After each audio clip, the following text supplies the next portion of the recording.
Despite what some people may think, psychic powers, telepathy, telekinesis, precognition, all the rest, have no moral gradient.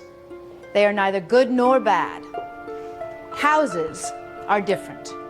Shirley Jackson was right. Some houses are born bad. Houses like this one. Houses like Rose Red. Welcome to Now Playing Podcast's Rose Red Retrospective Series. Off to the house on Haunted Hill, I see. Part of our Stephen King movie review series. Well, hold on. This may prove to be a bumpy ride. Hosted by Stuart. You're a step away from stardom, dear boy. Arnie. You're encouraging. Guilty. And Brock. I don't have a psychic bone in my body, as you well know. But be warned, this episode will contain detailed plot spoilers and strong language. Save the warnings for someone who's not broke. Okay? We hope you enjoy the show. Speak your mind, child.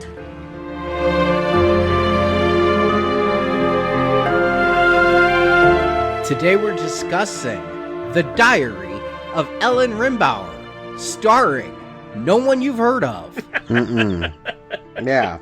Lisa Brenner, Stephen Brand, maybe you know Tsidii Leloka. I'll give her that. Yeah. Who? We'll talk about her in a minute, for sure. Directed by Craig R. Baxley. This is Now Playing's little tart Arnie. And Stuart. And life never stops for Brock. So here's the thing. You know, last time people would go back into the house, like, this is the house, but it looks all different. We're covering a Stephen King movie with no Stephen King. This is a first. Well, no, I mean, if you look at all the spin-offs and sequels, like all the Pet Sematary 2, or even The Lawnmower Man, there's a lot of Stephen Kings with no Stephen King in them. Well, of course, but I mean, those just feel less legitimate anyway. Stephen King proudly put his name on the script last week and was a creative driving force to a hit TV miniseries that 1 year later had another installment. Was he too busy? Was he just wanting someone else to spread their wings? It's funny because the writer of the book, The Diary of Ellen Rimbauer, let's recap the creation of this in case people forgot our conversation from 7 days ago,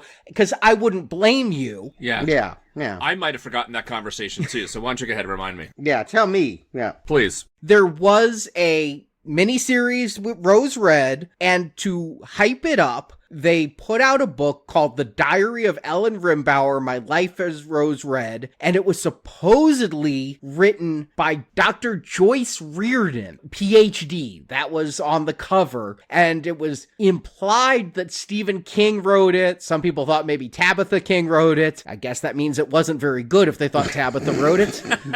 But the actual author was Ridley Pearson, using the pen name to make it feel more in-universe. So that series comes out, it's a big hit, and so as Ridley Pearson tells it, he gets a phone call from Stephen King. As I mentioned last time, they're friends, they play together in a bad band and things like that. Yeah. Okay, so their roadie wrote this, is what you're telling me. Okay, great. And so King calls Ridley Pearson and says, guess what? They want to make a movie based on your book, based on my movie. Mm-hmm. So Ridley Pearson, the author of the book, is hired to write the screenplay based on his book. But if you think there's no King involvement, some of his stuff was rewritten by King. Even though King is not part of this, King came in and took the script and said, we need to tweak some of the Ellen Rimbauer voiceover stuff. So some of the dialogue here is straight from King's own word processor. But the overall creative vision is from Ridley Pearson. He's the one who did the commentary on the DVD. Yes, this is out on DVD. Damn. Craig R. Baxley ran the hell away from doing the commentary, but and he did one for Rose Red, but Ridley Pearson droned on basically explaining what's happening on screen. It was like one of those commentaries for the visually impaired type of commentaries. It was like, here, they're standing on a grate. And it's like, okay, thanks for telling me that. Yeah. Yeah. Well, Yeah, when all you can do is say what's before you, it means there wasn't a lot going on behind the scenes. My question, obviously, so if, in fact, Rose Red was a hit, why was no love, money, stars gotten to make this the same kind of splashy success a year later? Yeah, that is the mystery, right? Why would they demand a sequel and yet make it so much lesser? Rose Red was a 3-night sweeps week event with Stephen King as the author, and here, did King not want to write it? Was King, he's off the Oxycontin now, and so he has better things to do? Is it just a case of a quick paycheck? This was aired during sweeps in 2003. It could have been ABC was just demanding such a quick turnaround. They didn't have a lot of time to create something spectacular or create a spectacle. But no matter what we think of this movie, it was a massive failure. Yeah. Oh, okay. It did not do well in the ratings at all. I knew that. It had to be, yes. It came in 4th of the networks, behind Boston Public on Fox, which was 3rd, behind NBC's Fear Factor, Joe Rogan eating worms or watching others eat worms beat this, and of course number 1 was CSI Miami, which it probably still is. But Right. Whereas the last one got like 18 million viewers, this got 6. It's an abysmal failure. Well, I think because people watched that first one and were disappointed by it. So people watched it to the end and realized, I don't need to watch more of this. My question, though, is they wrote this tie-in book. So you guys read this book. Yeah. Is it adhere to the book? As much as ABC censors will allow them. I see. I mean, it does and it doesn't. I mean, there are massive continuity errors where this doesn't even line up with Rose Red, whereas the book lined up with Rose Red very clearly. Here, they've abridged, just for example, whereas in the last movie, it was made a big deal that Madame Stravinsky came and did the seance at the house because this psychic Lou would not leave Chinatown, which was in the book, and so Lou recommended Stravinsky, and we had the scenes in the last one of Stravinsky coming to the house and doing the seance. Here, even though we saw in the last one Stravinsky did the seance, no, here we're just gonna have Lou do the seance. Who remembers Rose Red? Who gives a shit about Rose Red? We're just going to shorten everything. Here's the worst part. I mean, when Rose Red ended, if you had any questions left, and I don't know that you would, the book was there to answer them. But I don't know that at the end of Rose Red, I was like, you know what I want? I want more flashbacks. I want to know more. I enjoyed reading the book for what it was. I talked about that last time. I liked the writing style. I got into it a bit. It's kind of tawdry. But I didn't walk away wanting more of that. Yeah, I hear what you're saying, but I also would say, as it turns out, everything we saw in the miniseries doesn't really get expounded upon in this movie. But there was the opportunity to better dramatize, with an all-star cast, the early days of the house and Ellen Rimbauer, because those things would just be flashes, and ironically, they come off exactly in the same kind of choppy, badly edited way here, but there was an opportunity. I think really the sadness I have is I wish they hadn't kept the diary format. The crutch is the voiceover and trying to tell it from Ellen's point of view, when really, if there's any point in going back, it's we're going to better dramatize and get better actors to show us what's so scary about this place. I was really worried when I looked at the cast list, and I'm like,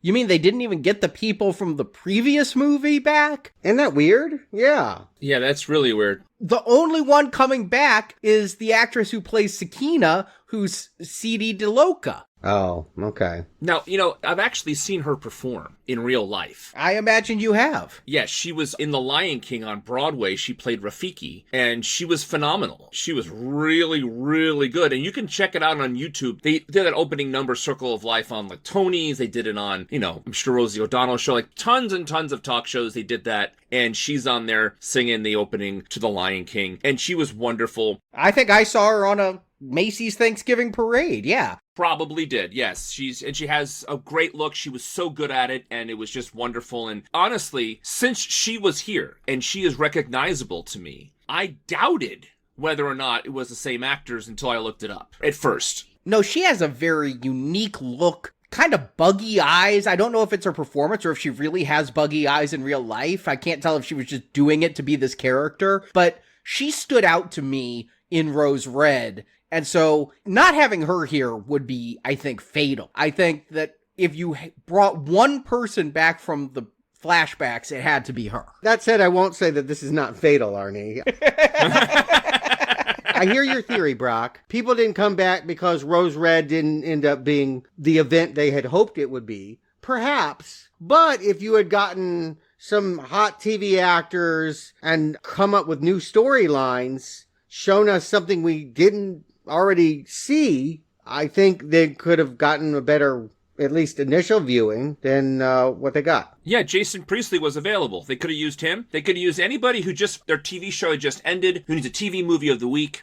They could have jumped on in there and had a job, for sure. Absolutely. Yeah. Don't tell me that kinky, sadistic husband couldn't have been Richard Grieco. Absolutely. Yeah, when I looked at this cast, I was just worried. The main actress, our new Ellen Rimbauer, is Lisa Brenner, who, from what I can tell, is most known for who she married. She married Dean Devlin, creator of Independence Day and Godzilla and all of that, because she had a role in that Mel Gibson The Patriot that Dean Devlin produced. They met through that. She was getting engaged to him during the creation of this. She has continued to work on TV and in film, but nothing I knew. Soap operas. Shocker. You won't believe it, but daytime soaps is where she landed, and deservedly so. Not really. She did some All My Children. The most notable thing I think she did was a couple of those librarian movies. If you remember Noah Weil as like a fake Indiana Jones librarian, kind of like a Dan Brown sort of thing. She did a couple of those. That would probably be her biggest note. And then our John Rimbauer here, again, a working actor, but the thing I know him best from is fucking Hellraiser Revelations, the one where they go to Tijuana and Doug Bradley won't even come to the set. Yeah. Hellraiser 9, if that's your biggest credit, you're not a star. You can't bring people to the movie. Yes, a working actor is not what I'm talking about. I'm talking about star wattage, having something people want to see. At this point, when the movie came out, he might have been, quote unquote, a get. He was the main bad guy fighting The Rock in the first Scorpion King movie. He's like second build for the Scorpion King. We're in the presence of greatness, people. Clearly. I mean, unbelievable. What a resume. I actually liked what he was doing here enough. I thought he got the job done. And I'm going to say up top, yes, I would have preferred a more star wattage for sure. However, people aren't necessarily, in their mind, the producer's mind, or ABC's mind, probably saying to themselves, people are going to come because it's associated with something that was a big hit last year. This is going to cost us nothing to make. If it gets X, Y, and Z enough viewers, it can be considered successful. We can sell DVDs. Who cares? We do, but at the time, I could see why the financial decision was made. And honestly, it was already in the can. They already had the book. How hard could it be to make this into a movie is probably the mindset. Right. I mean, it seems like a mistake. One thing I will just offer is they probably should have called it Rose Red, The Diary of Ellen Rimbauer, because I don't know that Ellen Rimbauer's name itself would have you connecting to that quote-unquote hit miniseries. They could have done themselves some favors, but you're right. If you're making the prequel, if you're adapting the tie-in book, it's pretty much going to follow these beats. Arnie, why don't you tell them the page entries that we've already covered last week that we now have to watch again. In 1910, oil tycoon John Rimbauer, played by Stephen Brand, made 2 additions to his life. The first was by marrying his girlfriend Ellen, played by Lisa Brenner. The second was starting construction on his enormous Seattle mansion, which Ellen named Rose Red. It doesn't take long for John to reveal his true nature to his wife. He's a serial cheater sleeping with every young woman in his presence. He only married so he could have legitimate children to carry on his bloodline and his fortune. While on their honeymoon in Africa, John's extracurricular activities gave him syphilis, and he passed it on to Ellen. A local woman named Sukina, played by Tsidii Leloka, became Ellen's nursemaid, restoring her to health. When Ellen returned to Seattle, Sukina was by her side, never to leave again. But soon the newly constructed home starts to make people disappear. First is a woman named Fanny, played by Deidre Quinn, who is having an affair with John. Then some staff members disappear. Ellen eventually has a son, but the disappearances in the house cause her to have Madame Lou, played by Joy Luck Club's Sai Chin, come and perform a seance. Lou says the house tells her to build me to the heavens and life never stops. This leads Ellen to believe she will be immortal so long as she keeps adding on to Rose Red, and so she does. She has a daughter with John, who Ellen names April, but John is becoming increasingly more erratic, which Ellen chalks up to madness caused by his syphilis. A few years later, John's closeted business partner Doug, played by Pet Sematari's Brad Greenquist, is found having sex with an employee. John forces Doug out of the business, so Doug hangs himself in Rose Red. Later, the house claims April. John uses this opportunity to try and rid the house of Sukina, letting the police believe Ellen's servant to have taken the girl. Sukina is beaten by the cops. Eventually, Ellen goes to John and offers sexual favors if he'll get Sukina released. Ellen is told by the house to build a tower. She does, and in the stained glass window there appears a superimposed image of April, speaking to her mother. When Ellen again starts to withhold sex from John, he locks the tower so she can't go in. Sukina and Ellen plot to kill John. Sukina seduces John, leading him into the tower. Then John flies out the window to his death. We thought the 2 women pushed him. We saw that during Rose Red. Here it's made to seem like the ghosts surround him and maybe he jumps to his death. Maybe the ghosts push him. I don't care. Sukina, Ellen, and Rose Red will now live in harmony as credits roll. Yeah.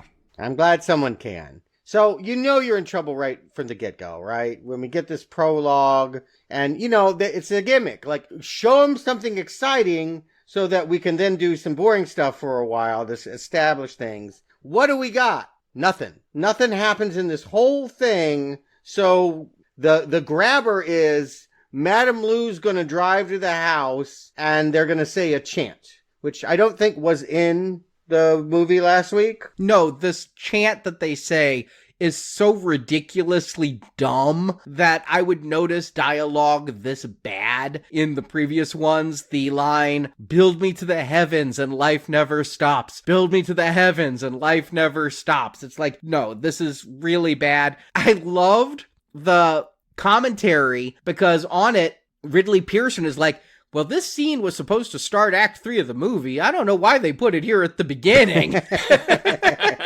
Yeah, because you didn't write a grabber for the opening. Sorry, but that's exactly why. Because you need something. TV audiences are fickle. There's a remote control that they can flick at any given moment. My fingers were twitching, I gotta say, during this scene. It's, you know, I didn't know these actors kind of look like the people last week, but there has been a drop. It's almost like everyone here is in a trance. Like nobody has any vitality. I didn't notice they were different actors because we saw them so briefly last week. There's no really good way to know. And I had to look it up. About 20 minutes in, I looked it up just to make sure. And obviously Zucchina is the same, but it doesn't really matter to me. And once you do see it though, once you compare, yeah, you can tell. But it doesn't matter because they were only, in a photograph or they were ghostly anyway. Right. I was thinking about it because coming into this, I'm like, God, they couldn't even get the people back. But then in watching the behind the scenes stuff on Rose Red, I'm like, the lady who played Ellen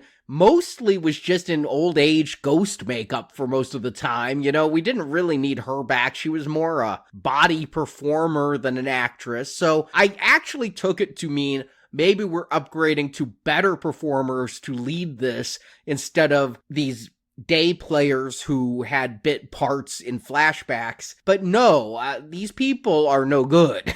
Yeah, again, and I wanted to stress this because you've already brought up this point. The continuity is off. Like, this thing is starting in 1910. She's getting proposed to in 1910, and we already knew she had birthed a child by that point in Rose Red. That does not bother me whatsoever. First of all, we didn't like the movie last week, so Right. why would we want this to be more like that? I don't need that to happen. I need you to tell me a dramatically interesting story that, again, I wish it wasn't hobbled with this crutch of, well, I'm going to tell you everything that's happening in voiceover through my diary. It would be nice if the screenwriter was more challenged to tell us the information in a way that made the actors play off each other and have real scenes as opposed to what still feels like flashback montages. And as much as I didn't like Nancy Travis last week, her monologues over these flashbacks are better than the ones included here. Yeah, this is a really important thing to stress. Oftentimes in Stephen King movies,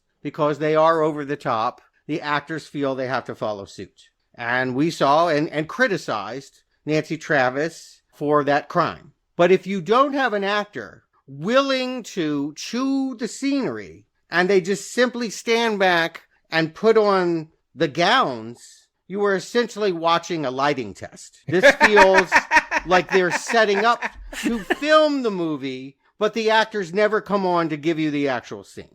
We're watching stand-ins waiting for the real people to give us the real movie. I was shocked. Again, I liked the book last week. I don't care that this is going to take some liberties about when we start. And the guy, the first death was the teamster with the shotgun, and they're going to tie that to the proposal. Well, yeah, maybe that will be an interesting dramatic moment. Except they just take the footage from last week and then edit it in poorly with this scene of the guy on bended knee saying, "Will you marry me?" And I go, oh, we're not dramatizing anything. We're not going to show you the house becoming evil. Yeah, it's so disappointing from the get-go, the production value on this. I noticed that it just, even though it's the same director, the insert shots from the previous movie of the death that occurred, the shooting and things, it just feels different and it feels bigger than most of what we're seeing, because the proposal has like 4 people on screen, and then we cut, there's a big crowd and a murder. That's because the last one had the bigger budget to afford that.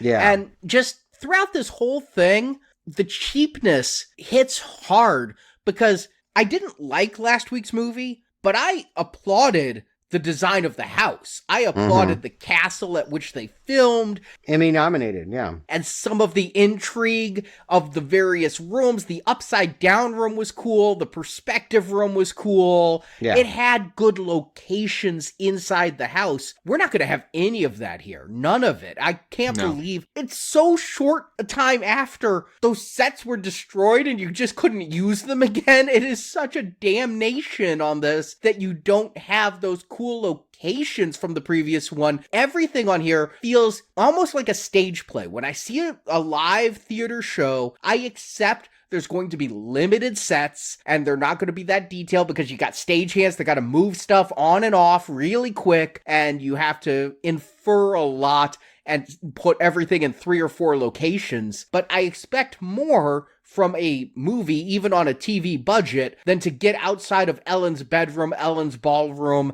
Ellen's nursery, and the front yard. Here's something that really needed to be dramatized was, okay, they took a world tour where he got more and more debaucherous and she ended up getting a social disease. Like, that feels like something you want to spend some time on. How she goes from twirling around in her dress thinking, I'm going to be a bride, to, oh my God, I'm a kept woman and this is horrible, is not something you want to happen in an Indiana Jones, watch the red line, go across the map kind of way. And it's such a weird scene because they're in Africa. You know, again, I liked the diary because they went lots of places. They went to London, they went to Paris, they went to Africa, and they had time on a ship. Year-long world tour. Yeah, it was a good part of the book. And you got to see Ellen slowly suspect her husband of things, but not be sure. Here, they're just in Africa, and it seems like that's the only place they go for a honeymoon, which is really weird in 1910, no matter how rich you are. And then the husband, John, is giving Ellen some, like, forcing drink down her throat. We meet Sukina right away, who's like going, don't drink it. And yet Ellen drinks it anyway. Cut, Ellen's now really sick. Oh my God, is John poisoning her? What was in that drink she wasn't supposed to drink that made her sick? Well, if you have quick eyes, again, ABC censors being what they are, you will see that there was another woman dancing with John, and I think is briefly in the bed with the other two. We are supposed to understand this is a three-way, and again, the book was fairly kinky, and you would hope that a movie that is, for 2003, folks, like, TV can do this now, and often does. Why we can't see more of this eroticism, of this debauchery, isn't that why we've come? ABC still can't do it. Right, yes, ABC network television seriously doesn't want to do that at this time, and HBO could absolutely show us that. Here on ABC they can't. But I gotta tell you, I definitely got the feeling of there's three ways going on, there's syphilis. I picked all of that up. It just made me feel uncomfortable because it was implied, and it was kind of implied heavily, but at the same time it felt so bad for the actors because they clearly were not selling what they were doing well. So they looked uncomfortable, I was uncomfortable watching them be uncomfortable, and I didn't believe they were in Africa for a second. No. No, it's a tent. Not at all. It's a tent on the back lot, and don't peek your head out because you won't see no elephants or safaris. Nothing. Again, this really should be stressed. They don't have the money of the movie last week, and that is a damn shame. I don't know why something that was deemed a hit can't get as much money for a sequel. Why are you making this? Like, this should go direct to video then, right? Or to another place. It should. I mean, and the fact that they actually aired this during sweeps dumbfounds me. Right. Sweeps. One thing you should sweep this under the rug. I mean, like, no. Yes. This is not going to get you those big ratings you need to impress the sponsors. No. Why would you plan for this during sweeps when you quite clearly don't care enough to put money behind it? I mean, you're ripping off those sponsors who are paying the premium ad dollars. This is embezzlement. This is fraud. Yeah. Well, okay. So you're making the point that ABC, being what it is, won't do eroticism. But I'm sorry, violent shows are on TV. You can do gore, you can do graphic things, maybe erotic content you cannot do. But when we get back to this house, there is no reason why they can't show us scary things, other than they don't have the creativity to do so. We have the commercial break. Nothing is more important than, like, we're going to break after 20 minutes and go on commercial. Can't lose nobody. How are we going to tease this? Some old biddy runs upstairs and babbles something about, I don't want to feel alone here. Well, you are, because all the audience is gone. Yeah, during the early scenes, I had some hope here because there's a little sparring between Ellen and John's former girlfriend, Fanny, who's like, don't tell a man which mare to ride. I'm like, that doesn't do either of you any favors with that analogy, but okay. And this woman's doing a tour of the house, and she goes places she perhaps shouldn't have gone. But we know that this isn't going to be gory because Rose Red just makes people disappear. Women disappear, and a handful of men get killed in not very gory ways. So I wasn't here expecting a lot of blood and guts, but you could give me scares. We've done a lot of haunted house movies at this point. It's not my favorite genre, as my arrows have showed, but you can give atmosphere, and you can give suspense, and you can give long shadows and slight movements in those shadows,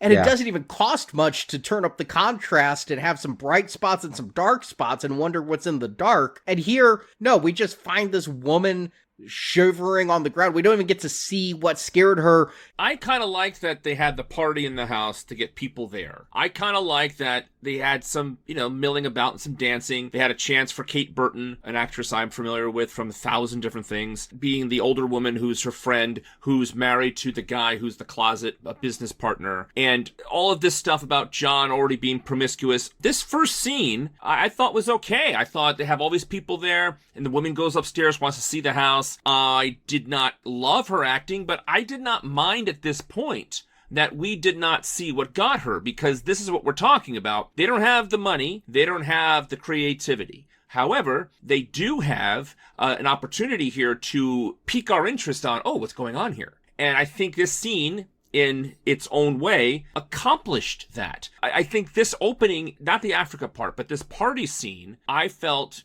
of all the rest of the movie, this one took the opportunities that sort of scene gave them and did the most with it. The rest of the movie kind of squandered their setups. This one I thought paid off. This part of the movie has actually interested me. Oh, okay. Well, there's no part of this movie that interests me, so yeah. I won't take that away from you, but Thank you. maybe this is better than what comes next. I'll give you that. Oh, it probably is, but I'm saying at this point, I'm still okay. I'm still willing, because that Africa thing really turned me off. But here I'm like, okay, they're turning it around. Let's see what's going on here. Obviously, it's not The Godfather where they have a big wedding and things like that, but it's certainly a party scene I've seen in 1,000 costume drama movies, and they lay out some character work, and they lay the groundwork of who people are, and the husband's promiscuous, even though he just got married. Right. We see that he clearly has an eye for the maids, and when they go to bed that night, wife is already asleep, and she's waking up finding her hands and feet are tied to the bedpost, and this is how she gets impregnated with her first child. And this was kind of a little bit shocking to me because, yeah, I read that book and it was somewhat debaucherous, but it never included S&M. And when did 50 Shades become popular? I'm trying to decide if this was jumping on a bandwagon for S&M. No,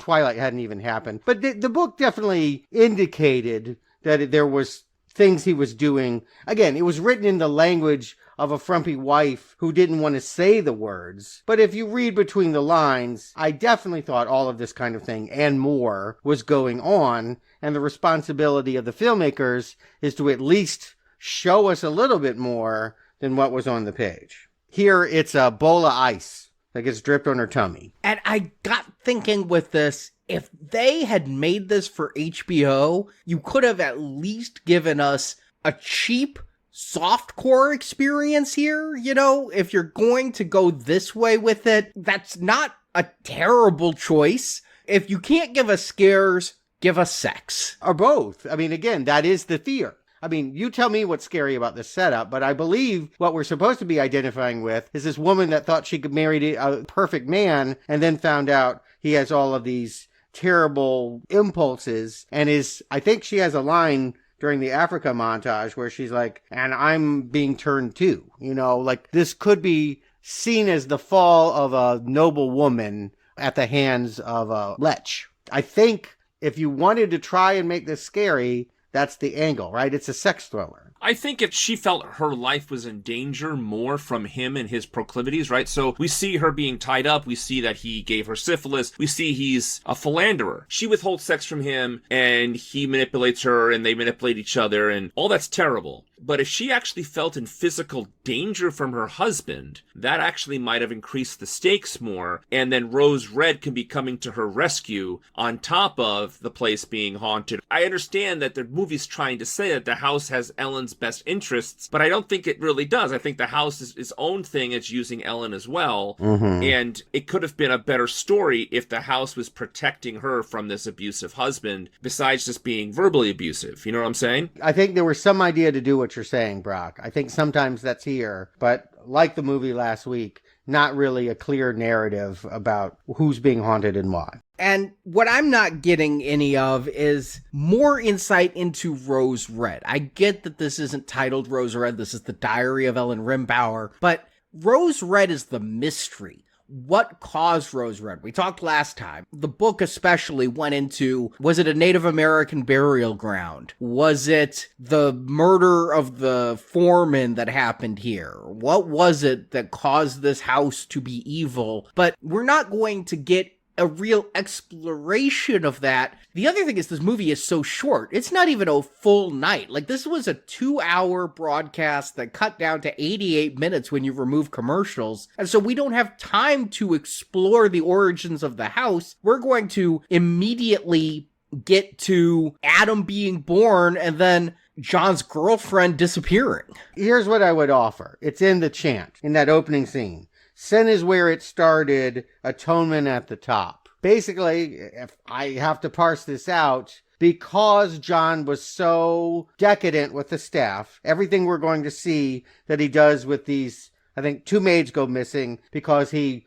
ties them up with their wrists and does some kind of 50 at least, 30 shades of gray on them. And they don't live through it. And so I think his sin and his killing of these women create the blood that is Rose Red. Right? I'm helping this as much as I can. Yeah, that's definitely helping them out because that's something easily they could have shown us. Or again, and none of that is completely clear, and none of that is implied. Even I don't think that's even implied. It's just that the house maybe wouldn't it be interesting that the house, being this kind of scary house or whatever, affects him in this way, making his proclivities even heightened more. That would have been something to play. They do none of that, Stuart. They do none of it. I think the house is supposed to be a benevolent figure. Like, we see a male doctor trying to deliver this baby and be like, I need to go get a drink. It's a breach. And then, like, magically, almost as if the house itself did it, the boy's there without scalpel needed. I wasn't sure if it was the house or if it was Tsukina, because Tsukina was still in there.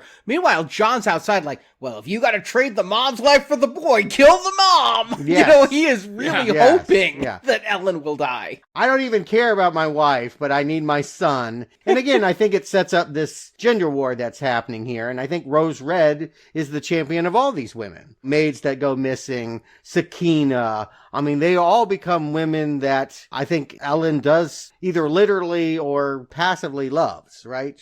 She loves her staff. She loves this house. She loves her daughter. And these men threaten them. And so Rose Red protects them by making them disappear inside her. I'm helping. I mean, again, I'm trying because A does not connect to B. So this is me grabbing out into the night. Yeah, when people disappear in the house, like Fanny and the other woman, and later April, the globe in the library spins. Mm-hmm. That is supposed to be symbolizing as the world turns, the world... what exactly does this mean? Because if it's symbolism, I did not pick up on it. Yeah, I don't think anybody does. I think, again, cheap budget. This was in the prop shop. A globe spinning is an easy one to pull off. I guess the only thing you could say is it makes us think about that world tour we didn't see where she was basically deflowered and degraded is the way that I think it happened.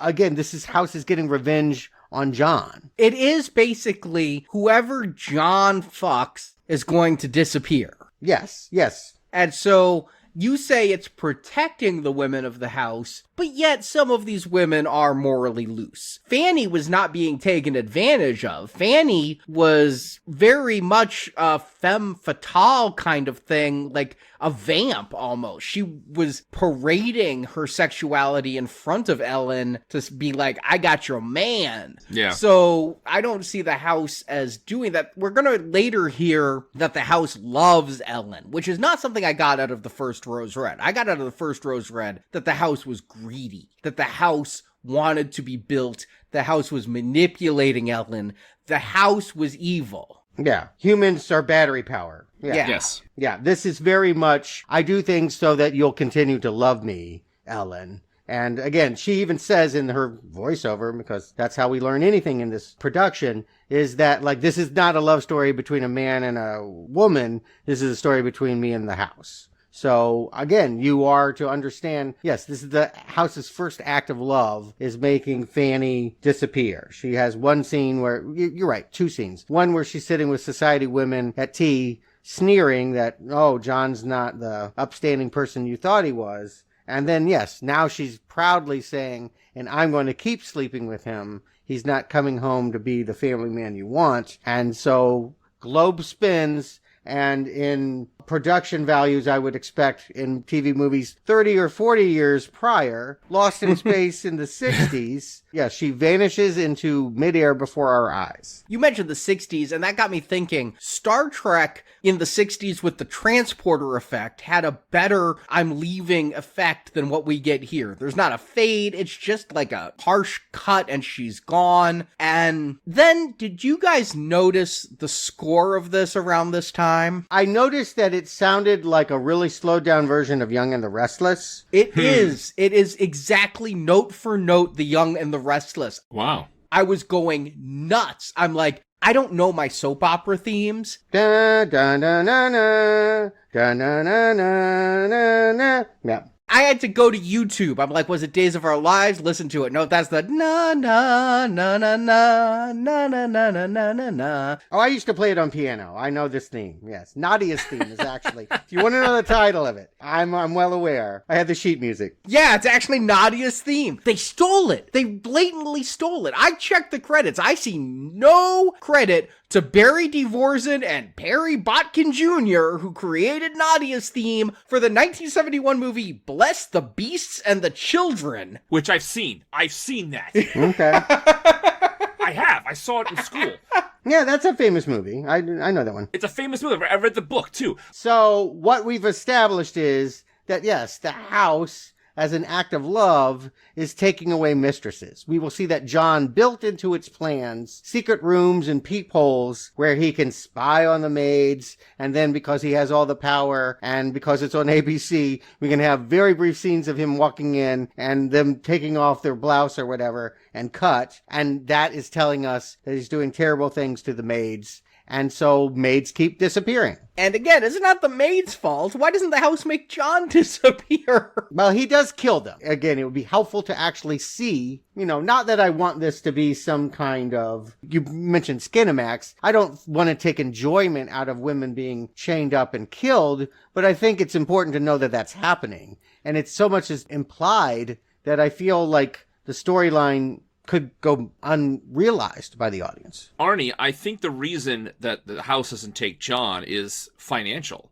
Without John, the house cannot continue to be built. The house is sentient enough to know that. Yeah, he makes that point at breakfast at one point. I think Gail, the maid, has disappeared by that point. And so, again, this is all what's supposed to be holding us in the middle of this movie, is nameless maids are disappearing in non-graphic, non-erotic, non-scary moments. I guess it gives Ellen and Sakina a chance to play Nancy Drew. They're running around in secret passages and things. What room do they go into that has a bunch of pigs and cows hanging from? Is that a refrigerator? Butcher's room that leads, of course, to the garage. Really random. Right. I don't get that. But it's a lot of meat in there. Yeah. I mean, I understand they're supposed to be from means, but that is a lot of pork that's hanging up there. Mm-hmm. Sure.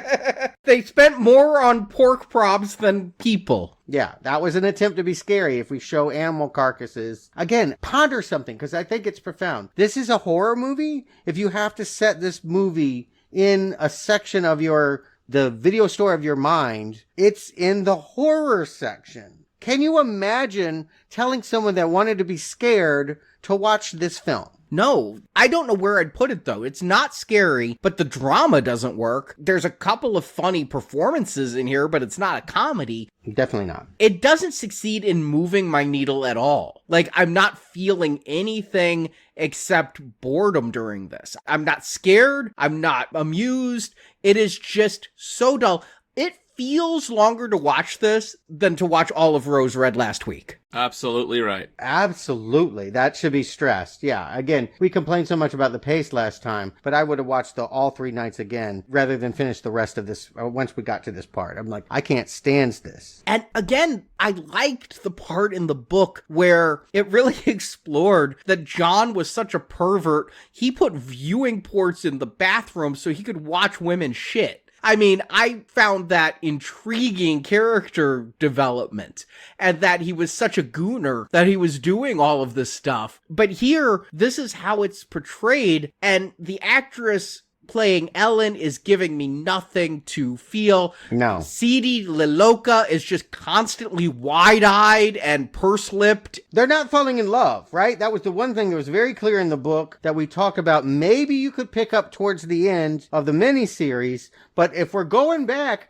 this is what you show, right? And is it because ABC is frightened of lesbians? Ellen was on that network, right? Briefly? Yeah, Ellen was on that in the 90s. Yeah, I don't get how this is a movie in 2003 that is afraid to do any of this stuff. Yeah, it's crazy. And yeah, the love quadrangle between Ellen and the house, Ellen and Sakina, and Ellen and John dragged me into that book. I really liked the fact that Ellen was torn, that she did have lust and enjoy sex with John sometimes, and became sexually dominant in their relationship, but also hated him for cheating on her constantly and bringing home diseases, and who would blame her. None of that is well dramatized here. What just I can't believe is that Ridley Pearson wrote that book and then he threw out all the interesting parts to write the screenplay. Yeah. What's interesting to me is, like, Ellen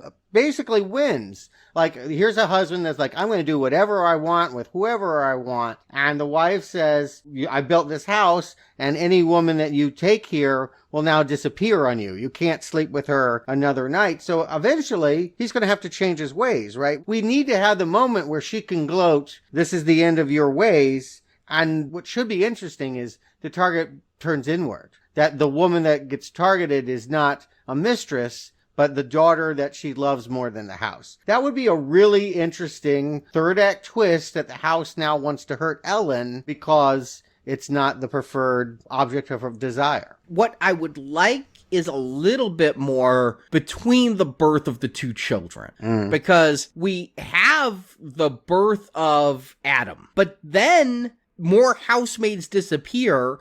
And that's when we have Madame Lou come and do the seance, and Ellen is declaring her devotion to Rose Red before April is ever born. And this doesn't make sense to me. Once April disappears, the mother's fanatical desire to get her daughter back and give the house whatever it wants so she can commune with her daughter's spirit makes perfect sense to me. But because I've seen the Rose Red and I've read the diary, that John is storming out of the seance and Ellen is saying, I will build you forever, Rose Red, I'm trying to figure out, is she insane from the syphilis too? I don't know. Yeah, I mean, I guess, again, it's in the line, right? Build me to the heavens and life never stops. The promise is you'll live forever, which I guess is kind of true. She ends up being a ghost. All the women do get to live on here. Of course, some of the men do too, as Rose Red shows, but whatever. Consistency be damned. Yeah. Yes. What's told to her in the seance is that you can live forever. And then when she has a daughter, and, you know, they very clearly, again, there's a gender thing going on where the son is acting mean to the daughter, and they're like, well, he's like his father. And basically, man and son are kind of evil, and daughter and mother are, like, now have this bond. House has to get child out of the picture, and has an elaborate plan involving a gay uncle. I don't think the house had anything to do with the gay uncle. Well, it takes him. Well, let's walk through it, because last time, it very clearly, he came back years later wanting the children to witness as he gets up in his cowboy boots into the noose and dies. Here, it plays differently. Here, it's much more rapid that, oh, I found out what you're doing with the clerk. They don't even specify the male clerk, but you're doing something with the clerk in the closet. So I'm disgusted with you. And he's signing a piece of paper to sign over the rights to the oil company and basically be impoverished. And I don't think he wants anyone to know that he's rigging that noose and taking his life. But did anything in the house cause any of that to happen? No, I don't think it did. I think it inspired him. First of all, Ellen repeatedly blames the syphilis for John going mad. That is added to this. That was not in Rose Red. That was not in the book version of this. And I kind of preferred that John was just, you know, he became a drunk and he became a gambler and he had money problems. I just liked him becoming evil on his own versus him going mad necessarily. But here, I thought it was kind of hurtful when he's like, and you will never see my son again, you know, implying that all homosexuals are also pedophiles. But it's the house that makes Doug look up and be like, oh, I should kill myself there. I can hang myself from that. It's like later on when the sawdust falls from the ceiling, and that's the house's way of telling Ellen and Sukina, build a tower. Here, something happens that makes him look up and be like, you know, that's a great place for a noose in this room. And again, I think if this weren't on ABC, you could have had early scenes with him and a male clerk flirting as they went by, and maybe the house made them come together. I mean, again, if this is about a house that seduces, and this is an erotic thriller, we need a whole lot more eroticism and a whole lot more thrills. Yeah, I just did not pick up that the house inspired him to hang himself. I thought he hung himself for all the reasons we already talked about. Yeah, blackmail. Yeah. I just just do not think that way, and maybe that's true, and maybe I missed it because the movie up to this point has shown me nothing. I had to keep helping this movie with its plot, and maybe this is a plot hole that I did not fill for it. It should have worked that way, right, Brock? It would have been helpful to know that every time someone dies, the house is behind it. All you need to do is have like a kind of noise that the house is involved, and that's all it would have taken. An audio clip would have helped. Something would have helped this movie to tell the story that we, the three of us, are filling in so many blanks for this movie that really had an opportunity to do all of this themselves. Right. But the biggest thing that's changed in this was he was trying to do this on the sly, and little April comes walking in on him, and they have a telepathic connection. They shine together. Like, was that ever established? No, I didn't even get that here. I got that she said the house was talking to her and she thought it was Doug, but that's new information that goes nowhere too. I mean, as soon as Madame Lou is like, you don't think they'll believe you because you're talking to Doug, and little April's like, yeah, you're right, they won't believe me. And then, okay, who cares? Never comes up again. Yeah, it's shocking how this is, again, we're in new territory. We're finally doing something we didn't see last week. And it's so disinteresting to performers, writers, and director that, again, you might be wishing for the commercial break. Can I find out what's going on in the world of mass market food? Or maybe Pizza Hut is doing a nice tie-in. Because, yeah, this is the opposite of intriguing. And I can't believe that there would be anyone still riveted to their seat, wanting to know what happens next. We all know that this is going to end with a guy going out the stained glass window. I do not care how this movie is going to contrive that to be. And then, yeah, the house takes April. This whole thing is so short. I couldn't believe we were already... I mean, it just jumps 5 years later. April goes from not even being born to being a toddler, and then is gone a few scenes later. That's what I mean. Like, she needed to have some scenes with Doug that established that they shined. Or, again, if you really cared about these as characters, and if this were really important as a story, you would set this up and not have it be narrated from a diary. Because we can all read the diary on our own.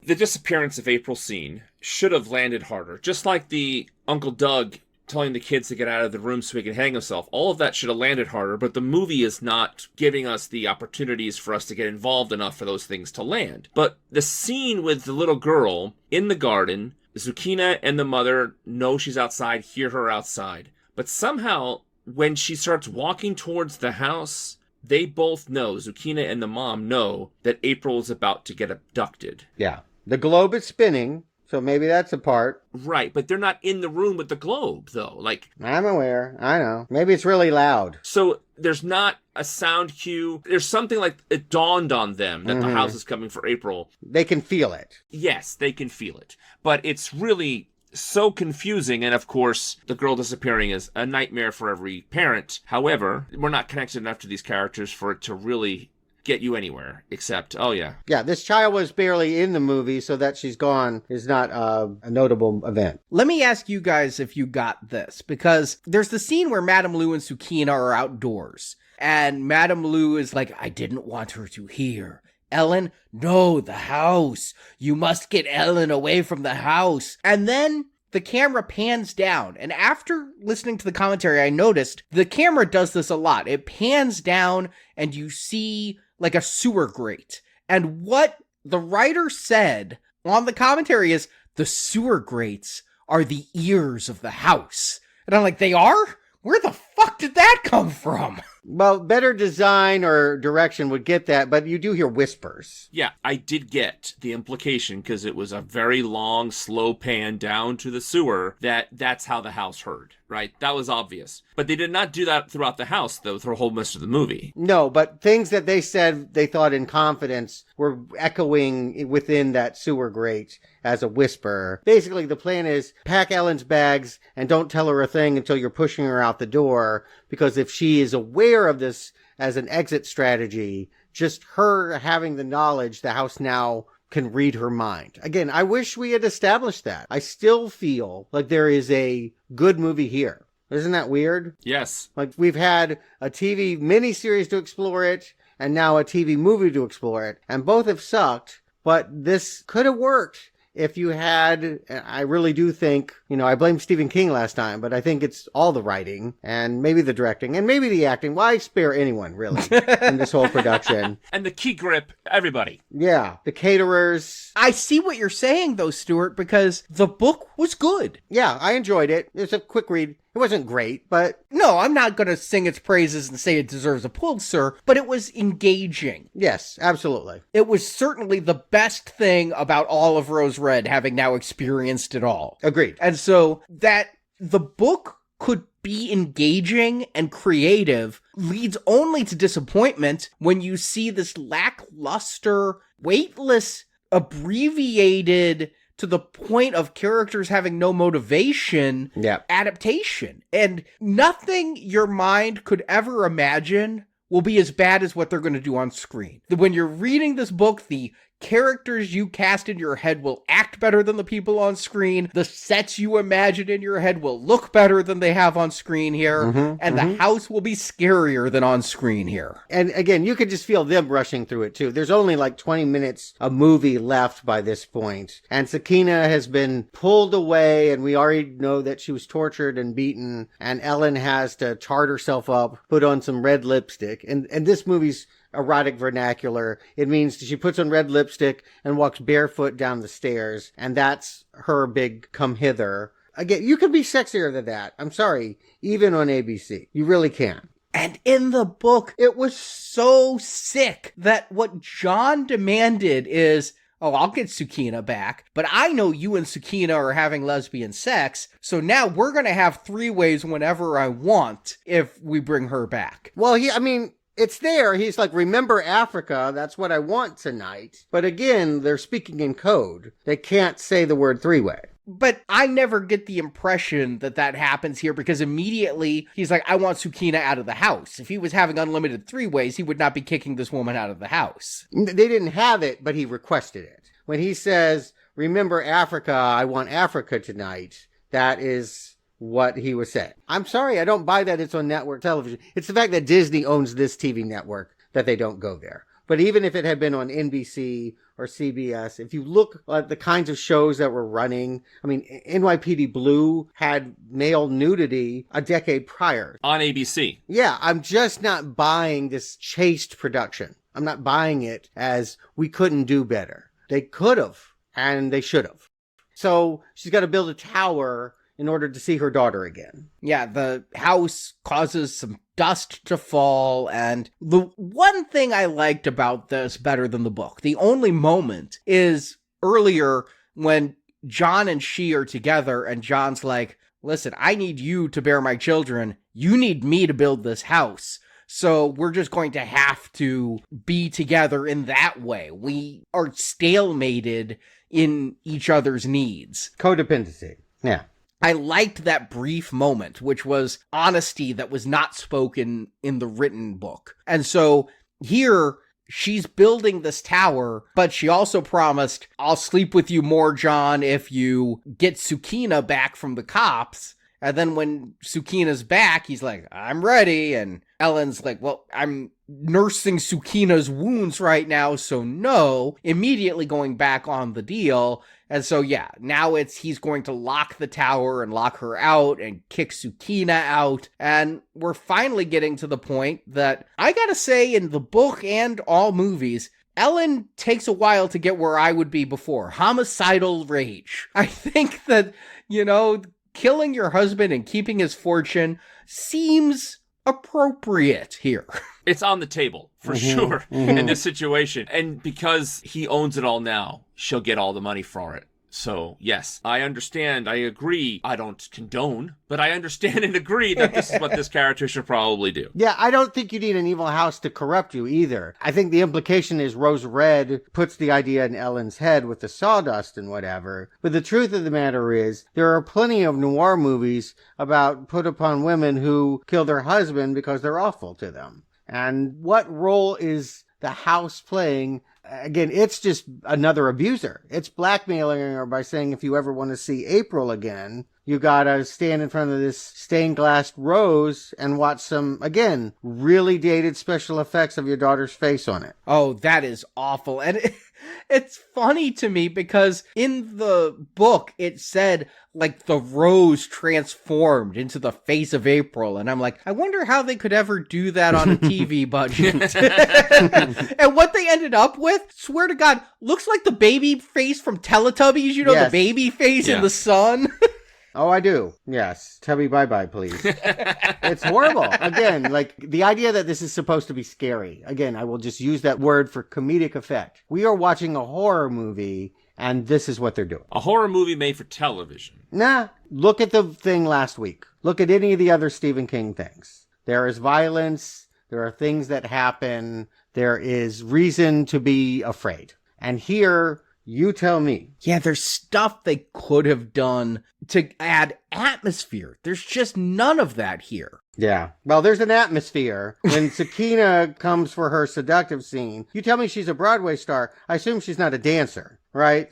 No, she is. She's a dancer. That rump shake to the African drums at the end? Oh, dear. Actually, the writer was saying on the commentary, you know, we tried to get her dancing and singing more because she's just so good at it. But look at her move here. Isn't it just incredible? Yes. It is beyond credibility. It is. I don't know what else to say other than it's not a good dance scene. It's not seductive either. Yeah. I mean, Yeah. No. the ice on the nipples earlier was a lot hotter than anything going on in this attic. Yeah. I'm sorry. That was the belly. We never saw nipple, Arnie. No, but it was implied. It was implied it was dripped on the nipples. Oh my God, maybe. In this movie, we can't even be sure. But yes, they lure him up to this attic. It takes forever. There's a baby carriage moving around by itself too. But eventually, they get it up there. And you're right. They can't even have Ellen be a killer. Like, it's now all these wronged women getting revenge. And Ellen's not one of them? I did like earlier when they explored the house, they found the secret passageway to the attic, which then gives Ellen the access to go into the attic when Zucchina is up there, luring him up there, that she can sneak in and help kill the man. That is something that they did set up well, and I believe that secret passages were part of the movie last week, right? They went inside the walls and stuff like that. So I did like that they did the oldest screen trick in the book that, you know, they actually called something back and they had a reason to do a scene. Because as we're talking about here, a lot of these scenes don't seem to lead into the next. They kind of use the diary as a crutch to jump around as necessary. But so when they actually have this scene here, the climax of the movie, it did make a little bit more sense. You know what I'm saying? I hear you helping the movie, but I'm not overjoyed that any callback that's coming on. I'm glad it's the end of the movie. Yeah. Well, I also had to watch the end of Rose Red again. Well. Because when John goes out the window, he has an open shirt and it's bellowing in the wind. By the way, he goes out face first and he lands on his back the opposite direction. That's okay. Whatever. But I had to remember to myself, wait, did he go out without a shirt on last time? And no, different actor. He's wearing a vest of all things. He was not even half undressed for that one. Well, this is the erotic version, Brock. Yes, this is the cover of the romance novel version of Rose Red. It's different. Let's just put it that way. It's different. Yeah, there's lots of that. Again, if you were going to go side by side with Rose Red, I think you'd be all kinds of frustrated.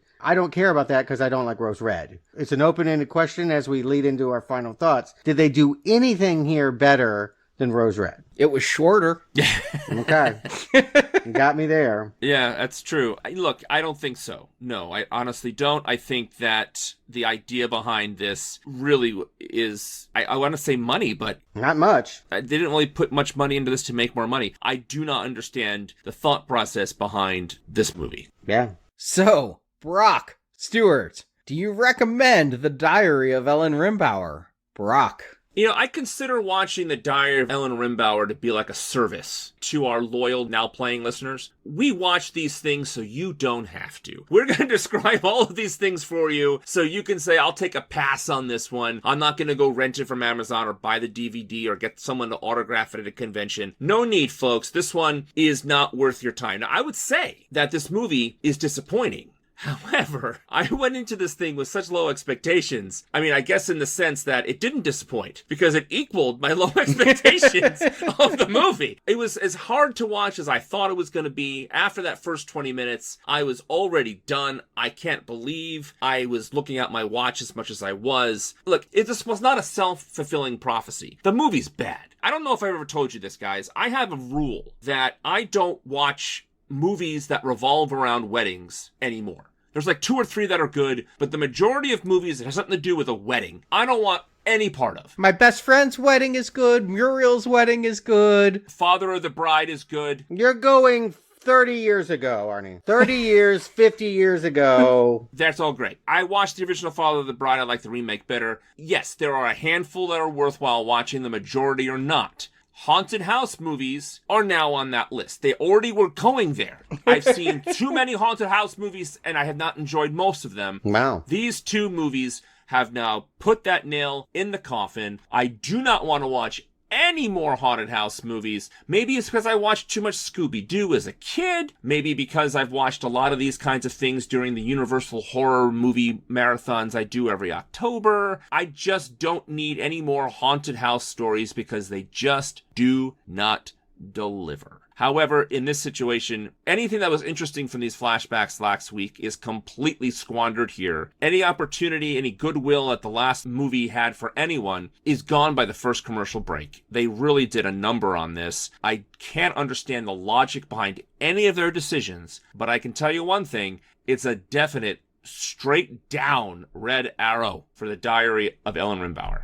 Stuart. Yeah, it's time to apologize. I mean, I think sometimes we have to do this. You know, last week, I think we were really hard on Rose Red. And I imagine some of our listeners felt like, yeah, you guys were really mean to that very mediocre miniseries.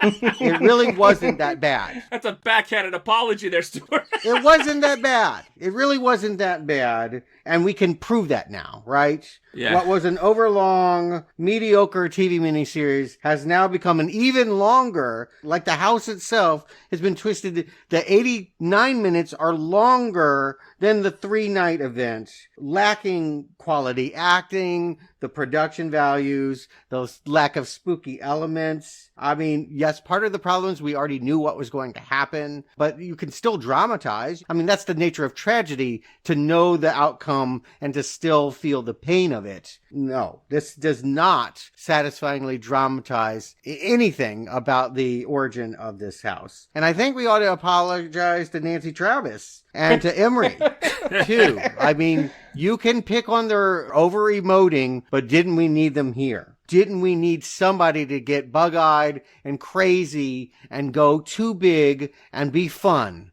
Because at the end of the day, and I'll use another Stephen King example, we hated Maximum Overdrive. It was filled with bad performances and over-the-top camp. But then they remade it as Trucks, and that was worse. Because sluggish indifference, in the end, is worse than somebody trying too hard.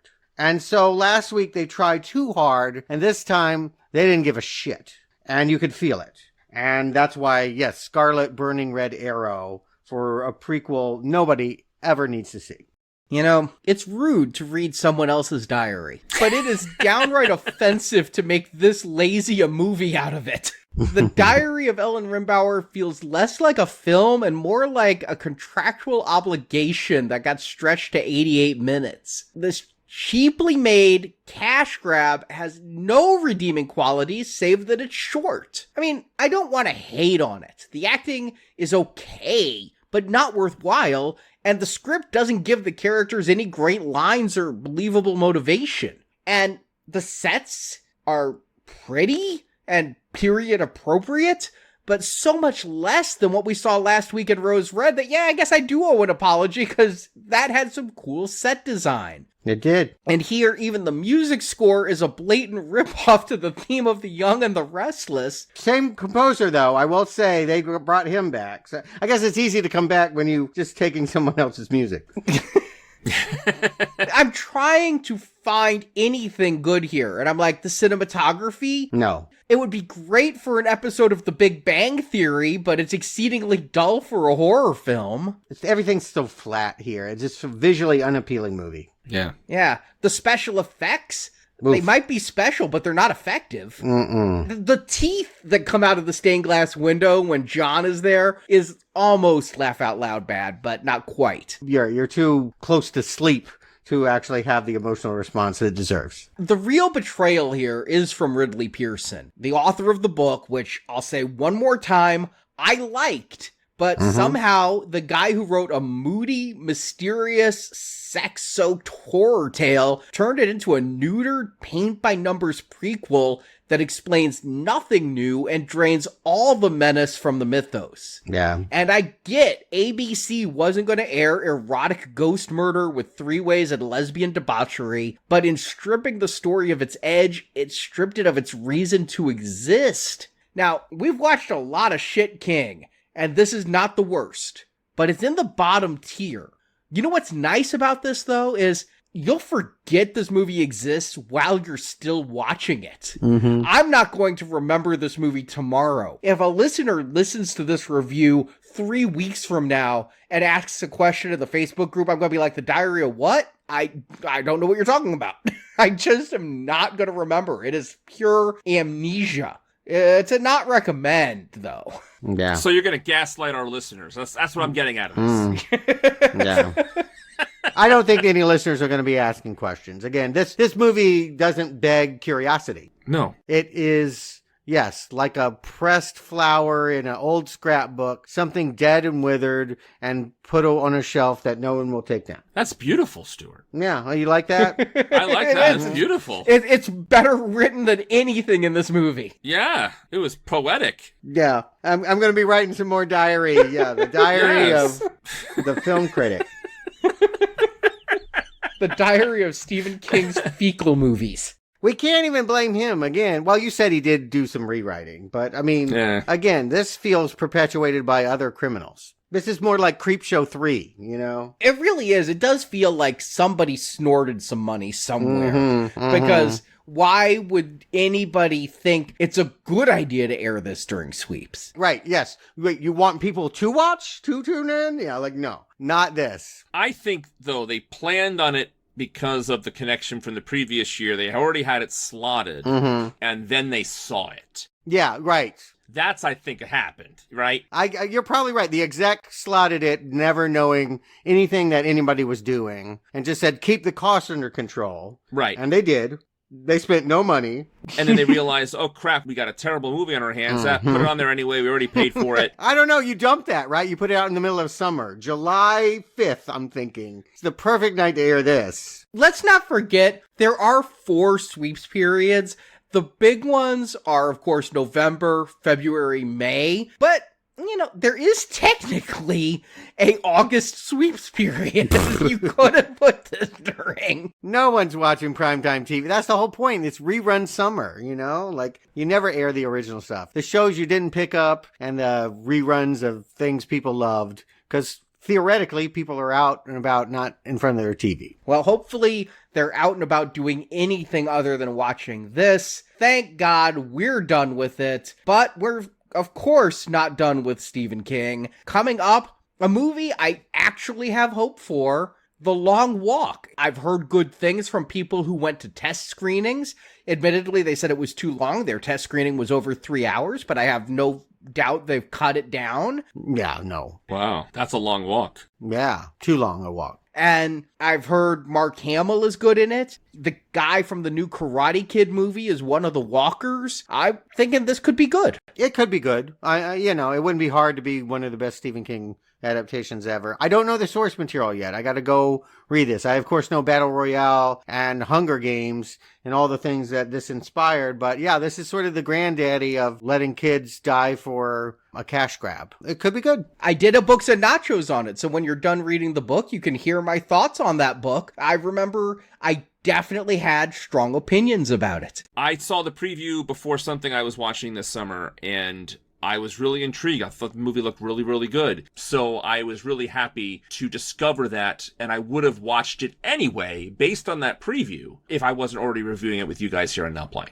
I'm not as excited for it as I am for Running Man in November, but yeah, I mean, again, The Monkey, one of my favorite movies of the year. It seems like, could we actually have just a really good year of kink films? God willing, right? We deserve it. We'll be finding that out in 2 weeks. We do have another haunting of sorts to get to. We're cleaning house. Arnie, I know you and Marjorie are super excited to be coming back to the Conjuring universe for the last time, for the last rites. We're putting this all to bed with the 4th movie with Ed and Lorraine. After this, I love the Conjuring films. Yeah, you've never been better prepped to appreciate a Conjuring movie than after this. Agreed. The power of Christ compels me to not watch any more of the Rose Red and to appreciate at least good performances in the Conjuring series, even if I don't like the people it's based on or the stories they're telling. So yeah, very low bar on this one. They're doing a movie marathon here to build up to this, where they're showing all the Annabelles, all the Conjurings. Too much. They're doing it like one per night, so you don't have to sit through the whole thing. And Marjorie's like, do you want to do this so we can prep for the last one? Has she forgotten? I'm like, no, I don't. I'm gonna... I don't think I'll go back to watch them all, but I do think I might watch all the official Conjuring, the first 3 of the official ones, not the whole universe. I don't need to see the Nun. I'll rewatch the first ones. They get better with repeat viewings, I gotta say. I don't dislike them as much as I did on the original. We watched the original one again with my daughter because she wants to watch it. She likes to watch scary movies. The 3 of us sat down to watch it, and I thoroughly enjoyed The Conjuring that viewing. Like, it can work, but I have to be in the right mindset for that one. I've seen it a few times, and this viewing was a much better one. So yes, it could be something worthwhile seeing. I'm looking forward to hearing your review about it. So we have Conjuring next week, and this Friday we return to Tromaville for the Toxic Avenger 3, The Last Temptation of Toxie. Great title. Yeah. Did Martin Scorsese make it? Yeah. I've never seen The Last Temptation of Christ, and I'm wondering if, like, Leprechaun in the Hood was actually very much based on the Boys in the Hood plot, if I need to see The Last Temptation of Christ to fully grasp and internalize and understand The Last Temptation of Toxie. Those nuances we've been appreciating week after week. Yeah, we're doing the Toxic Avenger series for Platinum. It's kind of fun, even though it's kind of terrible. It's definitely toxic. Hope you can join us. We still got a few more to go. There's another Toxic Avenger from the old. And then this new thing that's already out. We'll be covering it towards the middle of September. So you can donate $35 or more directly to us via PayPal at nowplayingpodcast.com/donate. Get 5 Toxic Avenger reviews, 5 I Know What You Did Last Summer reviews, and then coming up, 8 Wizard of Oz Wicked reviews. And every penny you donate helps keep this show going, and honestly helps keep our eyes open during things like the Diary of Ellen Rimbauer. I'm not gonna lie, I might have used $7 donation on a Starbucks to stay caffeinated during this. Yeah. So you're embezzling. Okay, that's good. Another thing that yeah, that's wonderful. It's not embezzling when it's a business expense. Good point. The tax write-off is what it is. It could be worse. I could be spending it on tequila. Just come and slosh to this review because it would have made the movie better. So thank you for listening. Brock Stewart, thank you for staying in this house with me. Anytime, buddy. And until next time, that's Rose Red, sweetheart.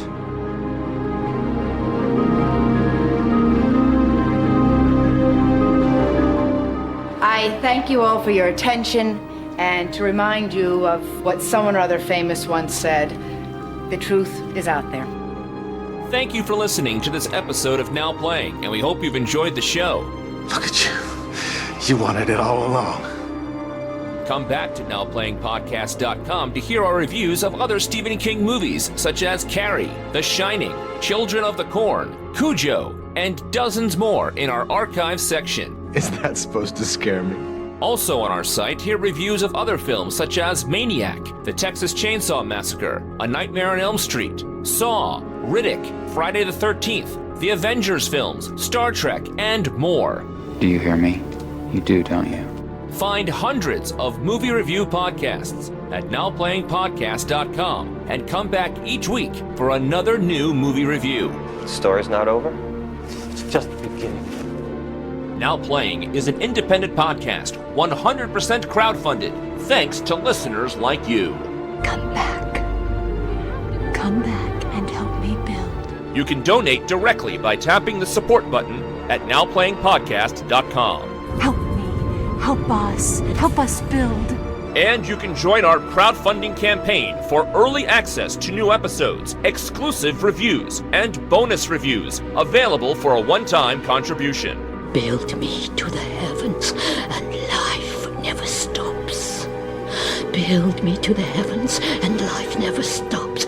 Join me. Build to the heavens, and life never stops. Build me to the heavens, and life never stops. Build me to the heavens and life. You can also help out Now Playing by leaving us a 5-star review on iTunes. A link to Now Playing's iTunes listing can be found at nowplayingpodcast.com. On with the show? On with the show. Now Playing Podcast is produced by Arnie Carvalho. And if I get a little crazy on the subject from time to time, please forgive me. I put in a lot of long days. Associate produced by Jason Latham. Could you please try to remember who's running this expedition? Now Playing is edited by Heath and Arnie. It's quick, isn't it? What they do. And it doesn't hurt them. The film discussed in this podcast is the property of its respective copyright holders, and no infringement is intended. I hear you in your room at night. Mommy hears everything. The opinions expressed on Now Playing are those of the individual hosts and may not reflect the opinion of Venganza Media Incorporated. Tell the truth and shame the devil. Now Playing is a Venganza Media production, copyright 2025, all rights reserved, and no part of this show may be reproduced, repurposed, or redistributed without the written permission of Venganza Media Incorporated. How beautiful you are, Rose Red.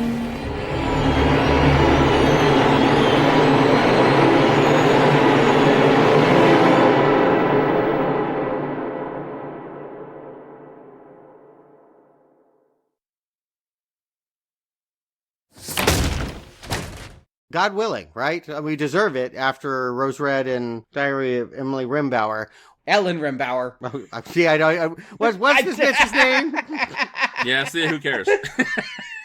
Rosie Red in the house that wouldn't shut up. Oh, I used to play it on piano. I know this theme. Yes, Nadia's theme is actually. If you want to know the title of it, I'm well aware. I had the sheet music. Yeah, it's actually Nadia's theme. They stole it. They blatantly stole it. I checked the credits. I see no credit to Barry Dvorak and Perry Botkin Jr., who created Nadia's theme for the 1971 movie Bless the Beasts and the Children. Which I've seen. I've seen that. Okay. I have. I saw it in school. Yeah, that's a famous movie. I know that one. It's a famous movie. I read the book, too. Yeah. But you guys talking about soap opera themes, like, I thought I had some eccentric knowledge. Bravo to both of you. That's impressive. You guys can know your soap opera themes. Here's what's funny is I wanted to see if it was just me. I snipped a clip, not from The Young and the Restless YouTube, but from this movie. I pulled it into my audio editor, put it at an MP3, sent it to Marjorie, play it for Marjorie. She's like, I know this music. It's in Mr. Mom. What is this music? Well, in Mr. Mom, Michael Keaton gets really absorbed in The Young and the Restless. There you go. That was 9 years of piano. I played all the TV themes. I could do Cheers. Oh, I could do them all. I had a whole book of TV themes. You know, I would rather watch you play them poorly from memory now than watch this TV movie. Yeah. I played Cheers too, Stuart. I played the Cheers theme too in my piano lessons. Yes, it's the time. Yeah, that's the first one you want to learn, right? Yeah. Mine was Saint Elsewhere. I never even liked the show, but it's such a good piano theme. Oh, that theme is great. Yeah. Yeah. It's a great theme. Yeah, it's a good theme song. I know that one. Yeah. Anyway, let's talk about things that aren't great, like the rest of this movie. So what we've established is I just hope Patrick Wilson sings a 90s rock staple the way he did in that last Insidious film. Yeah, it's not the same thing. I know. You have to keep telling yourself, didn't we see another one of these last year? Nope, different series. You guys know, the first time I saw Patrick Wilson perform was on Broadway. He was in the Full Monty musical. I'm sure. He comes from that world, yes, so... Yeah, no, we know, we're well aware he's a singer first. Yeah, a Broadway singer first, for sure. And a himbo second. I still remember that 6-pack or 8-pack from Aquaman 2. And A-Team. He was a hottie in the A-Team. I can't believe I just said that. But yes, you know what I'm saying.